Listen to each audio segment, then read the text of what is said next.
Merhabalar, Kültürhane Kent Rasathanesi'ne hoş geldiniz. Friedrich Ebert Stiftung Derneği'nin desteği ve Mekanda Adalet Derneği ile işbirliği içinde yayına hazırladığımız Yurttan ve Cihan'dan kentsel haberlerle, politikalarla karşınızdayız. Bu hafta kürenin hala devam eden gündemi pandemiyle başlıyoruz. Ölümler devam ediyor. Hem sevdiklerimizi, tanıdıklarımızı, bildiklerimizi kaybediyoruz. Hastalığa kaptırıyoruz. Bunun üzüntüsü bir yandan da mekanın da ölümüne şahit oluyoruz. Çünkü değişen iş ilişkileri, sosyalleşme biçimleri, kentsel hareketlilik halimiz bizi kentlerde yapa geldiğimiz, alışa geldiğimiz pratiklerden gitgide uzaklaştırıyor. Bu haftanın ilk haberi bunlarla ilgili aslında. 3 başlık altında bunlara bir değinmek istiyordum. Bunlardan ilki Guardian'da yayınlanmış bir haberle Berlin kent merkezine dair bir haber. Kent merkezi dayanabilecek mi başlığıyla yayınlanmış bir haber. Ve bu haberde Berlin kent merkezindeki esnafın ne kadar büyük güçlük yaşadığını, nasıl bir zorluk tecrübe ettiğini alıntılıyor. Öyle ki bu Almanya Perakendiciler Federasyonu olarak çevirebileceğimiz kuruluşun temsilcileri önümüzdeki günlerde 50 bine yakın dükkanın yani 40 milyar euroluk cironun ve dolayısıyla yüz binlerce kişinin iş kaybının söz konusu olabileceğine değinmiş. Bunun altını çizmişler. Çünkü buralardaki hem düşen cirolar hem internet alışverişinin müthiş bir hızla yaygınlaşması buraların gittikçe çoraklaşmasına, oradaki dükkanların kapanmasına sebep oluyor. Dayanabilenler sadece büyük zincirlerin şubeleri oluyormuş gibi gözüküyor. Bu da aslında bütün kent merkezlerini birbirine benzer bir hale getiriyormuş gibi bir manzara var. Tıpkı havaalanlarında gördüğümüz, alışveriş merkezlerinde alışmakta olduğumuz gibi bir manzara tarihi kent merkezlerinde de kendini hissettiriyor ve buna yönelik olarak çözüm politikalarının masaya yatırıldığını öğreniyoruz. Oraya daha zanaatkarların, daha kendin yap butiklerinin veya işte daha böyle mobilya mağazalarının, hizmet mekanlarının açılması için bir takım projeler geliştiriliyor, bir takım destekler kurgulanmaya çalışılıyormuş. Ve bunların kapsamının aslında İkinci Dünya Savaşı'ndan beri, yani 1945'ten beri Almanya'nın geçireceği en büyük dönüşümün işareti olarak yorumlanıyor haber içerisinde.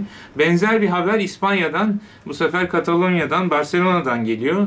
Barcelona'nın en turistik merkezlerinden biri olan Rambla'nın da benzer şekilde bu sefer kent sakinlerinden ziyade turistlerin seyahat engelleri sebebiyle ayaklarını çekmesiyle orada da Berlin kent merkezindekine benzer ciddi bir krizin yaşanmakta olduğunu öğreniyoruz.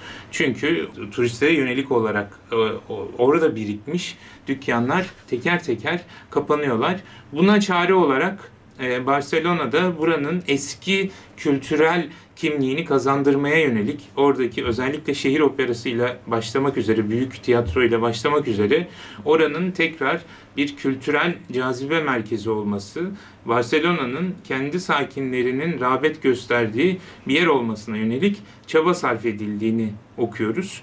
Ve aynı şekilde mesela orada çok turistik bir hal alan, galiba bizim Mısır Çarşısı'nı andıran bir kimlik kazanan pazarın da aynı şekilde kent sakinlerine yönelik olarak yeni bir işlev kazanması yönünde tartışmalar olduğunu anlıyoruz. Tüm bunlar aslında işte bu değişen alışkanlıklarımızın geleneksel esnaf üzerindeki etkilerini hafifletmeye yönelik çareler. Bunun benzeri aslında hemen aklımıza İstiklal Caddesi de geliyor. O İstiklal Caddesi bizim öğrencilik yıllarımızda kitapçılarıyla, sinemalarıyla, kafe barlarıyla müthiş bir sosyalleşme mekanı, bir kamusal alan İstiklal Caddesi'nin çoraklaştırmasını andırıyor. Umarım bizde de İstiklal Caddesi ve Beyoğlu genelinin benzer bir tetkike, benzer bir çalışmaya konu olur. Yine aynı çizgide devam edelim. Yazın biraz daha işler kolaydı. Çünkü açık hava, bunu sık sık konuştuk rasathane bültenlerinde. Kaldırımların, yolların, otoparkların sosyalleşmek için kullanıldığına sık sık tanık olduk, haberdar olduk.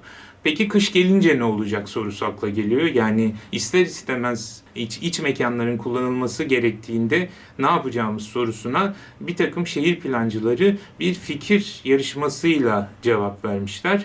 İnsanların yine sokakta kalması, sokağa dönmesi için mekan tasarımları, aktiviteler, ne gibi düzenlemeler düşünülebilir, hayal edilebilir? Buna yönelik bir çağrı. Çağrının linki aşağıda her zamanki gibi. Sizler de eğer aklınızda düşünceler varsa yarışmaya katılabilirsiniz. Buradaki amaç insanların kış şartlarına rağmen açık havada yeme içme, rekreasyon, eğlence, alışveriş, sanat veya sadece sıcaklık açısından nasıl ve ne şekilde bir arada olabileceğine dair fikirler alınmaya çalışılıyor. Hazır yarışma demişken daha önce konuştuğumuz, farklı görüşleri ayrıntısıyla ele aldığımız Konkur İstanbul'un yarışmalarının üçü de son düzlüğe geldi. Taksim, Bakırköy ve Salacak yarışmalarındaki finalistler oylamaya açıldı. Bu konuyla ilgili yine İstanbul'a, Mekanda Adalet Derneği'ne bağlanıyor. Mat köşesinde Konkur İstanbul'un bu yarışmalarının geldiği noktayı ele alıyoruz ve İstanbul senin, karar senin sloganının altında kararın ne kadarının bizim olduğunu Mekanda Adalet Derneği'nden sevgili Bahar ve Selin'den dinliyoruz. Merhabalar. Bugün Mekan Adalet Derneği'nden ben Bahar Bayhan ve sevgili Selin Yazıcı İstanbul'dan bildireceğiz. İstanbul'a dair ne konuşacağız? Tabii ki mimar proje yarışmaları İstanbul'un gündemdeki konusu. Öncelikle bir yarışma nedir? Kısaca bir ondan bahsedeyim ben. Bir kamu kurumu yaptıracağı proje için yarışma açıyor. Dolayısıyla işte bu uzmanlardan oluşan bir jüri bulunuyor. Birçok mimar bu yarışmaya katılabiliyor. Jüri katılan projeleri isimsiz olarak değerlendirip uygun gördüklerini seçiyor. Şimdi bu yarışmalar mimarlık alanında çok rağbet gören süreçler. Çünkü nitelikli bir mimari projenin ortaya çıkması için demokratik bir yol olarak görülüyor. Çünkü işte en ucuz teklifin verildiği ihale yöntemi değil, işte daha çok mimarın şansının olduğu, projelerinde mimar olan jürinin belirlediği bir süreç bu. Ama kamu kurumları bunu pek tercih etmiyor. Çünkü işte uzun bir süreç. Dolayısıyla kamu kurumları iş yapılmasını önceliyor vesaire. Ama İstanbul'da son zamanlarda işler değişti. Selin'cim senden İstanbul'un bilgisini alalım biraz. Evet, Bahar İBB'de yani İstanbul Büyükşehir Belediyesi de kamusal alanların tasarımını yarışmayla elde etmeyi benimsemiş görünüyor. Şu ana kadar meydanlar özelinde Kadıköy, Bakırköy, Salacak ve Taksim Meydanı kentsel tasarım yarışmaları açıldı. Daha da öncesinde Haliç Kıyıları tasarım yarışmaları düzenlenmişti.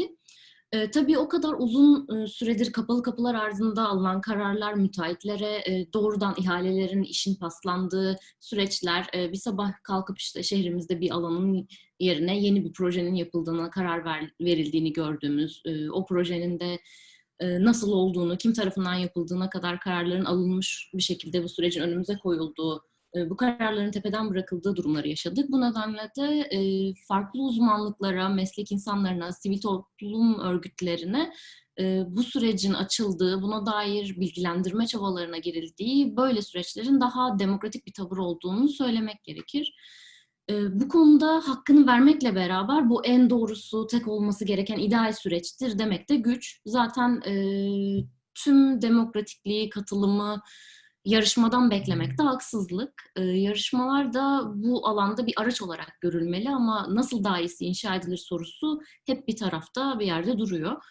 Zaten yarışma süreçlerine dair de kamuoyunda bu sorular soruluyor. Süreç ciddi eleştiriler alıyor, özellikle katılımcılık konusunda. Evet, Selin, katılım İBB'nin en başından beri mottosu aslında yeni yönetimin. Dolayısıyla yarışmaların ne kadar katılımcı olduğuna dair bayağı soru işaretleri var kafada.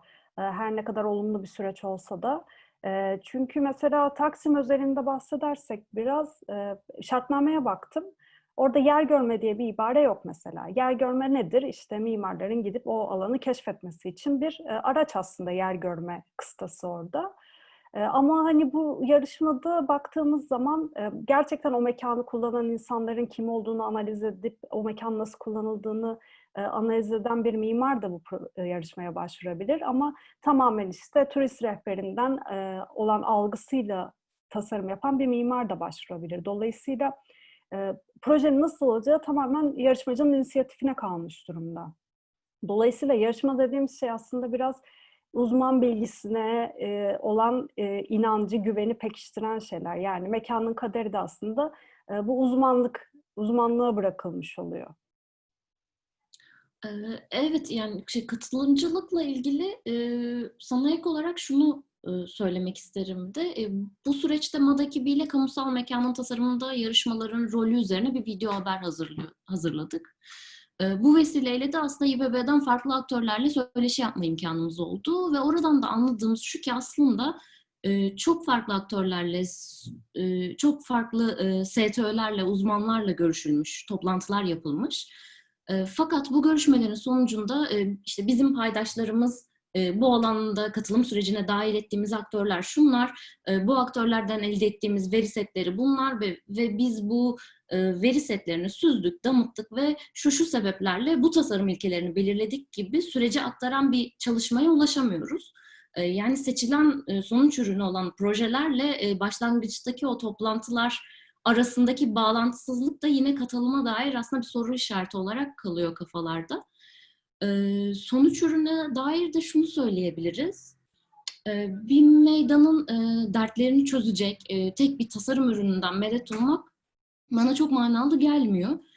Asıl mesele bu süreçte yani kentliler olarak hep beraber neleri düşünüp tartıştığımız, nelerin bir mevzu olarak önümüze getirildiği. İBB şu an meydanlarda bu 3 projeyi, yani 3 eşdeğer ödül alan projeyi sergiliyor ve bu sergilerden bilgi alıp sergiyi gezip bilgilenip seçiminizi ona göre yapabilirsiniz. Fakat yine burada az önce hep beraber düşünmekte kastettiğimiz o süreç, yani bu düşünme tartışma eylemini biçim üzerinden yaptırmanın ötesine geçilebilmeli. Yani meydanı deldik, yolu şu koddan bu kota aldığın ötesinde o seçilen tasarım ürününde tarif edilen o mekanın dar gelirlinin orayı kullanabilmesi açısından ne anlama geliyor? Yine bir mekan bu bir çocuğun, yaşlıların, sakatların kamusal alanda var olabilmeleri için ya da oraya erişebilmesi, orayı güvenle kullanabilmesi açısından ne anlama geliyor? Bunları tartışabiliyor muyuz? Bu süreç bize bunları tartışma zemini açıyor mu? Bunlar önemli. Bunun sadece biçim özelinde kalmaması ve daha ötesine geçmesi aslında dileğimiz. Evet, Salacak, Taksim, Bakırköy için seçilen projelerin oylaması devam ediyor ama şunu da bilgisini verelim. Öncelikle sadece İstanbul'da ikamet eden vatandaşlar oy kullanabiliyor. Diğer yandan halkın seçtiği proje tamamıyla uygulanacak diye bir şey yok. Jürinin de seçtiği bir birinci var. Halkın seçtiği birinci ve en sonunda da bu projelerin belediyeyi ikna edebilmesi gerekiyor. En sonunda belirlenecek aslında birinci. Bunun da bilgisini vermiş olalım. Ve Ulaş, sana bağlanıyoruz tekrar. Pandemi sonrasında mekanların nasıl dönüşeceği, neler yapılabileceği, kamusal alanların, meydanların nasıl dönüşeceğini konuştuktan sonra yine aynı dinamizm içinde başka sorular da gündeme geliyor. Hatırlayacaksınız, geçen hafta Yeni Bauhaus demiştik. Avrupa Birliği'nin ilan ettiği iddialı Yeşil Düzen programından sık sık bahsetmiştik. Fakat bunun sadece ekolojik bir bakışla sınırlandırılmaması gerektiğine dair bir takım tartışmalar gözüme çarptı. Bunlardan ilki konut sorununa ilişkin. Çünkü ciddi bir, zaten Avrupa'da çok ciddi düzeyde bulunan konut sorununun bu pandemi sırasında çok daha vahim boyutlara geldiğine dair bir açıklama yayınlandı. 100'den fazla kent yöneticisinin, Avrupa Parlamentosu üyesinin, uzmanların imzaladığı bu metinde konut eşitsizliğinin, konut adaletsizliğinin artık bu mevcut sağlık sorunları sebebiyle, COVID-19 sebebiyle iyice vahim bir boyuta geldiğini deklare etmiş imzacılar. Çünkü zaten kalabalık, zaten yaşanması zor mekanlar herkesin evlere kapatılmasıyla daha da zorlaşırken öte yandan artık bütün günün geçirildiği evlerin ısıtması, cari giderleri gibi sorunlar gitgide vahim bir hale geldi ve yakın gelecekte çok ciddi ekonomik sıkıntıların sebep olabileceğini söylüyor Metin ve buna göre 50 milyondan fazla kişinin bu toplu konut listelerinde beklemede olduğunu, 700 bine yakın kişinin sokaklarda yaşadığını altını çizerek sorunun boyutlarını ortaya konmuş. Ve bu manzara karşısında da tıpkı Yeşil Düzen'de olduğu gibi, Covid-19 seferberliğinde olduğu gibi konut içinde bir Avrupa düzeninin, yeni bir aşamanın zaruri olduğunun altı çiziliyor. Sadece esnaf, ticaret, yaşam alışkanlıkları değil, ekolojinin de Covid sonrasındaki dönemde yeniden ele alınması gerektiğine dair bir başka haberle devam edelim. Buna göre iki araştırmacının geçen daha yenilerde Science dergisinde yayınlanmış bir simülasyonuna göre bu Covid zamanında bize geçici moral veren o karbon emisyonlarındaki genel küresel emisyonlardaki düşüşün sürdürülebilir olmadığını, bunun sadece geçici bir iyileşme yarattığının altını çizen rapor, bunun sürekli kılınması için buna da Covid sonrası dönem için bütçe ayrılmasının zaruri olduğunu vurguluyor çalışma.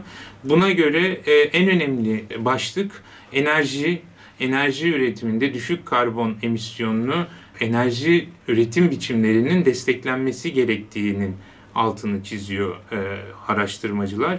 Buna göre şu anda mevcut desteklerin, hibelerin sadece %10'unun iklim, yani iklimde de ana başlık olarak enerji alanına yönlendirilmesi durumunda 2020-2024 döneminde sadece %10'un ayrılması durumunda bütün şimdiye kadar bu alana ayrılmış kaynağın %50'sinin, yarısının tekrar kazandırılabileceğini, ona denk bir desteğin verilebileceğini vurguluyor rapor ve bu da Covid sonrasındaki o bütün manzaranın, hem kentsel manzaranın hem işte yaşamlarımızın, sosyalleşme biçimlerimizin değişmesi gibi ekolojinin de, iklimin de bu yeni dönemde ortaya konacak politikalardan çok önemli bir pay alması gerektiğinin altı çiziliyor. Yine bisikletten bahsedeceğiz. Fakat bu sefer çok da mutlu mesut bir şekilde bahsedemeyeceğiz. Çünkü geçen hafta belki haberdar olmuşsunuzdur. İzmir'de Kaklıç'ta yol çalışması yapan bir kamyon Karşıyaka Belediyesi'nin bisiklet takımı sporcusu Zeynep Aslan'a çarparak onun ölümüne sebep oldu. Antrenman sürüşünü yapıyordu Zeynep Aslan ve bisikletçilerin yol güvenliğine dair sorunu tekrar gündeme getirilmesine sebep oldu. Buna yönelik olarak bir kampanya düzenlendi. Daha önceki imza kampanyalarından ayrı olarak bu doğrudan CİMER'e bu konudaki yasal düzenlemelerin ve denetimlerin sıklaştırılması, arttırılmasına yönelik bir çağrı. Dilekçe şablonunu aşağıda link olarak koyuyorum.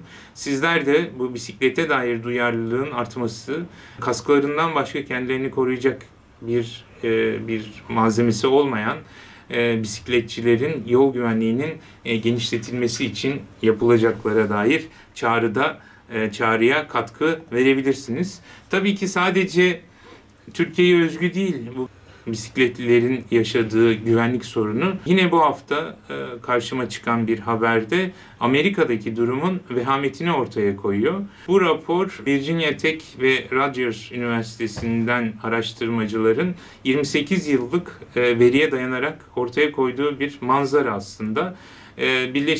Amerika Birleşik Devletleri'ndeki verilerle Danimarka, Almanya, Hollanda ve Birleşik Krallık'taki veriler karşılaştırılmış ve bunlara kıyasla Amerika'daki bisiklet kazalarındaki ölüm oranının en azından %61 daha vahim olduğunu ortaya koyuyor ve bu yıllar içinde diğer ülkelerde mesela Danimarka'da %69 oranında azalmışken Amerika'da bu oran sadece %36 azalmış duruyor.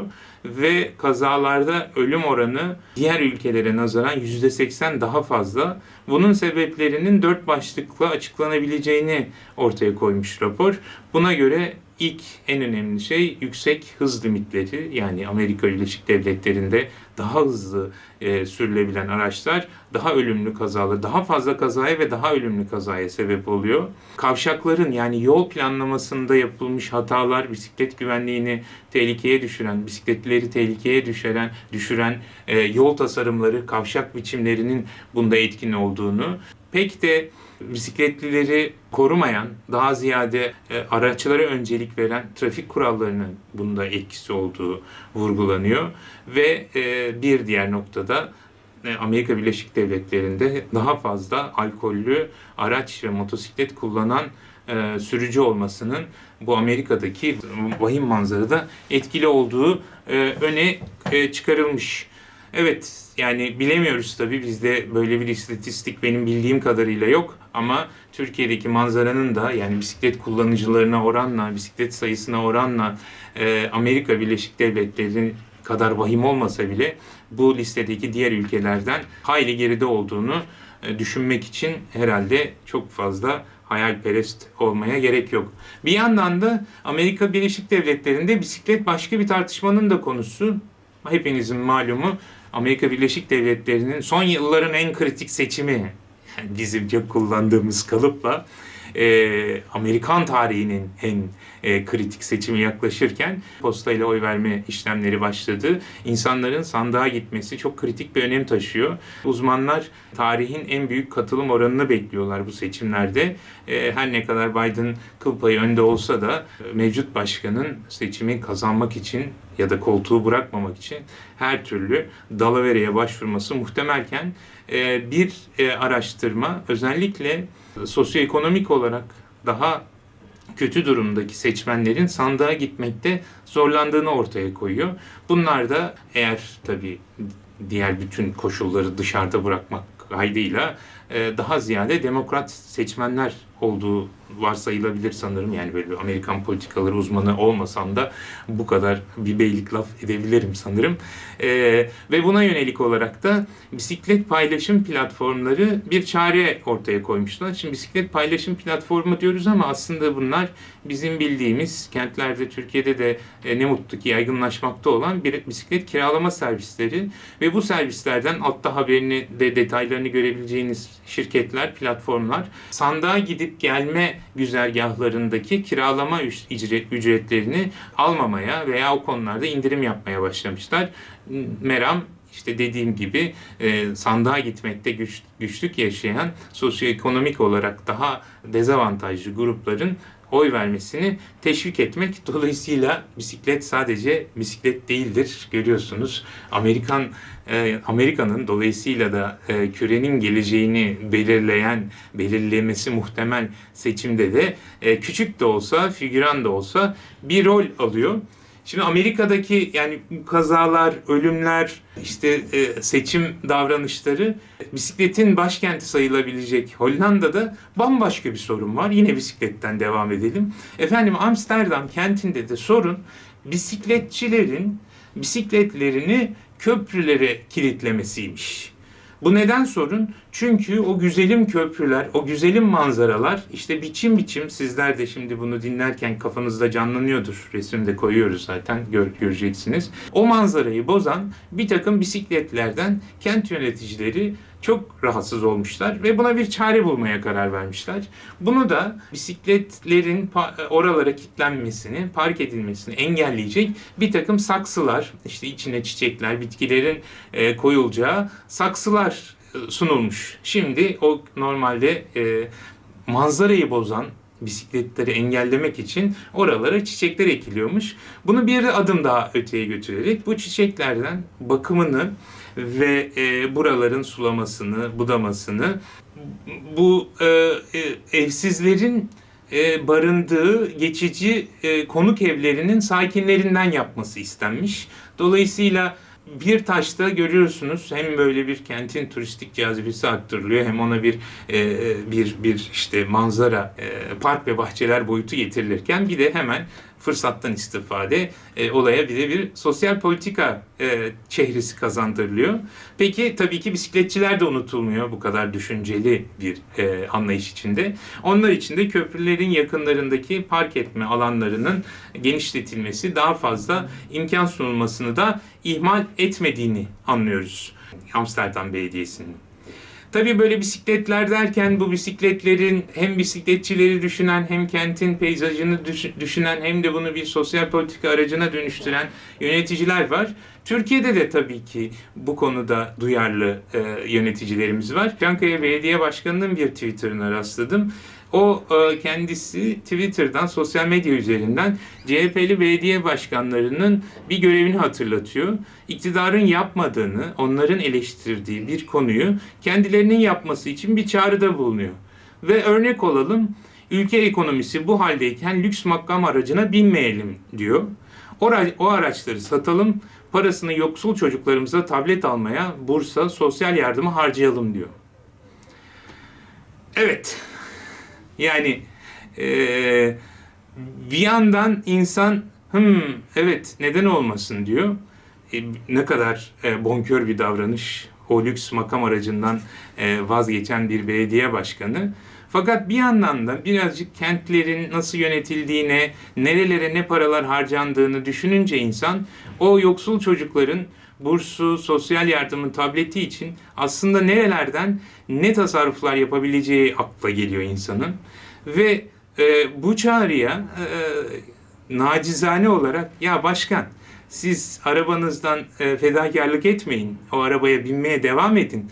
Ama eminim biraz araştırırsanız tasarruf yapacağınız çok daha fazla alan, çok daha fazla yatırım görebilirsiniz gibi geliyor bana. Tabii ki bu davulun sesi uzaktan bana öyle geliyor. Siz tabii işin erbabısınız, uzmanısınız. Eğer belediyede tasarruf sağlayacak tek nokta belediye başkanlarının makam aracıysa durum epey vahim olabilir. Uzmanlık demişken hemen uzmanlarımıza mikrofon uzatmak, daha doğrusu uzatılmış bir mikrofonu burada hatırlatmak istiyorum. TESEV'in, Türkiye Ekonomik Sosyal Etütler Vakfı'nın halihazırda yürüttüğü bir proje var. Yerel yönetişim için sivil toplumun güçlendirilmesi projesi. Bu bir Avrupa Birliği hibe programı. Bu programın çıktılarını önümüzdeki dönemde sık sık konuşacağız. Çünkü beni çok heyecanlandıran araçlar geliştiriliyor, uygulamalar, pratikler deneniyor. Onu yavaş yavaş proje geliştikçe, somut çıktıları kamuoyuyla paylaştıkça ben de burada gündeme getiririm.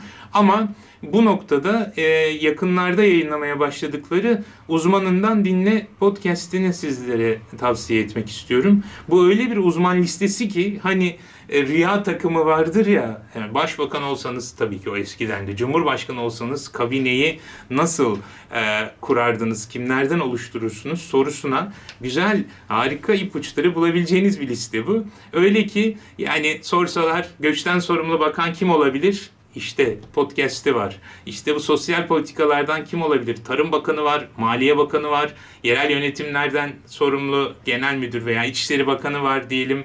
Efendim Hayal Bakanlığı var. Yine o da imar, bayındırlık ve imar, ismi ne oldu bilmiyorum şimdi. Altyapı, bayındırlık bakanı var. Ekoloji, çevreden sorumlu bakan var. Toplumsal Cinsiyet Bakanlığı var. Neyse efendim, listeyi aşağıda bulacaksınız. Ama gerçekten uzmanından dinle derken bunu laf olsun diye söylemedikleri belli. Didem Danış, Pınar Uyan, Yaşar Adanalı, Emre Erdoğan, Bekir Ağırdır, Bediz Yılmaz, Hayriye Ataş, Sezai Ozan Zeybek, Özgün Akturan, Neslihan Yumukoğlu, Nurhan Yentürk, hepsi uzmanlık alanları ile ilgili podcastlerde görüş bildirmişler. Link aşağıda. Hepsini uzun uzun bir ders olarak veya yaşadığınız çevreye dair politik öneri olarak dinlemenizi şiddetle tavsiye ederim. Ve şimdi uzmanlık birazcık daha bu önerilen politikalardan gerçekleşmiş bir güzellikle bitirmek istiyorum. Bu sefer Samsun'a gidelim istiyorum. Ladik'e. Halil İbrahim Düzenli hocamızın tweetinde gördüm bunu. Ambarköy Açık Hava Müzesi. Bilmiyorum siz duymuş muydunuz? Ben duymamıştım. İyi ki de duymamışım. Çünkü böylesine sürprizlerle karşılaşmak insanın gününü güzelleştiriyor. Burası Ladik çevresindeki ahşap mimari eserlerin, mimari birimlerin, 40'tan fazla mimari birimin sökülüp tekrar aynı şekilde monte edilerek oluşturulmuş bir açık hava müzesi. Bu müze köylüler tarafından derneklerin hibeleriyle Ladik Kaymakamlığı, Ladik Belediyesi ve Samsun Büyükşehir Belediyesi'nin işbirliğiyle hayata geçmiş. Fotoğrafları bile insanda heyecan uyandırıyor. Eğer yolunuz bu aralar Karadeniz'e, Samsun'a, Ladik'e düşerse bence mutlaka görülmesi gereken yerlerden biri olduğu çok belli. Teşekkür ediyoruz böylesine bir hazineyi, vahayı bizle paylaştığı için. Umarım bizim de bir gün yolumuz düşer ve kendi gözlerimizle görürüz bu Açık Hava Müzesi'ni. Bu haftalıkta bu kadar. Hepinize ilginiz, desteğiniz, önerileriniz için teşekkür ediyorum. Her hafta olduğu gibi görüş ve önerilerinizi sosyal medyadan veya e-mail üzerinden beklediğimi hatırlatayım. ulas@kültürhane.org adresinden veya Instagram'daki kent-rasathanesi hesabından veya ULSBY Twitter hesabından bana düşüncelerinizi iletirseniz, paylaşırsanız çok sevinirim. Kültürhane'nin bu ve benzeri yayınlarına destek olmak isterseniz de Patreon'dan veya YouTube topluluğuna katılarak desteğinizi sunabilirsiniz. Şimdiden teşekkür ederim. Friedrich Ebert Stiftung'a da tabii ki bu yayının gerçekleşmesine olan katkılarından dolayı bir kez daha teşekkür etmiş olayım. Hepinize iyi haftalar. Hoşça kalın.